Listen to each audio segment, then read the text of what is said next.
तो किसी ने कहा बिना कलश के प्राण प्रतिष्ठा कैसे होगी, किसी ने कहा बिना कलश के प्राण प्रतिष्ठा कैसे होगी, किसी ने कहा जब चुनाव ही प्राण हो तो सोचो कौन सी प्रतिष्ठा दांव पे लगी होगी। लोग तो कुछ कहेंगे, लोगों का काम है कहना, आप जन की बात मत सुनना, सिर्फ मन की बात करना। फिर भी खुश थे हम, फिर भी खुश थे हम। 500 साल का सपना जो पूरा हो रहा था, हमारे अंदर का हिंदू भी पूरी तरह से जाग गया था। तो चल पड़े अयोध्या की ओर, राम लल्ला की दर्शन की आस लगाए।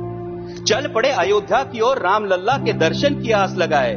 जो सामने नजारा देखा वो देखकर दंग रह गए। वो 3 मंजिले, 400 खंबे, 32 सीढ़ियां, जय श्री राम का नारा लगाते हुए हम सीढ़ियां चढ़ने लगे। राम लल्ला से क्या गुहार लगाए ये सोचने लगे। पहली सीढ़ी पर याद आई महंगाई, पहली सीढ़ी पर याद आई महंगाई, दूसरी पर देश में बढ़ती बेरोजगारी, तीसरी पर पत्रकारिता की चरण चुंबकता, चौथी पर सेंट्रल एजेंसीज की संदिग्ध भूमिका। हर सीढ़ी पर कुछ न कुछ याद आ रहा था, हर सीढ़ी पर कुछ न कुछ याद आ रहा था।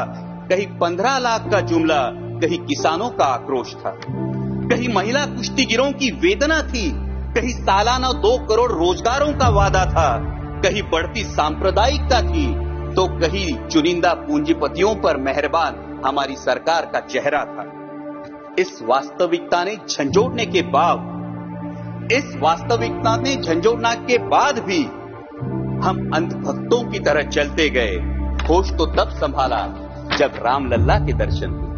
हमें नतमस्तक देख राम लल्ला मुस्कुराते हुए बोले, हमें नतमस्तक देख राम लल्ला मुस्कुराते हुए बोले, मैं कल भी था, आज भी हूं, कल भी रहूंगा।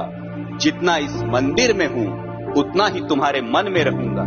लेकिन याद रखना हमेशा, लेकिन याद रखना हमेशा, मैंने त्रेता युग में रामराज जलाया था, तुम कलयुग में जीते हो जहां संविधान ने गणराज जलाया है। धर्म समाज का किनारा जरूर है, धर्म समाज का किनारा जरूर है, लेकिन देश एक बहती धारा है। किनारे को धारा के बीच में लाया तो प्रवाह अड़ जाता है, प्रगति के पथ से हट जाता है। इसलिए धर्म का ठेकेदार नहीं, पहरेदार बनना चाहिए। इसलिए धर्म का ठेकेदार नहीं, पहरेदार बनना चाहिए। तुम रहो न रहो, वो रहे न रहे, ये देश रहना चाहिए, देश का संविधान रहना चाहिए, देश का लोकतंत्र रहना चाहिए, ये देश रहना चाहिए। जय हिंद, धन्यवाद।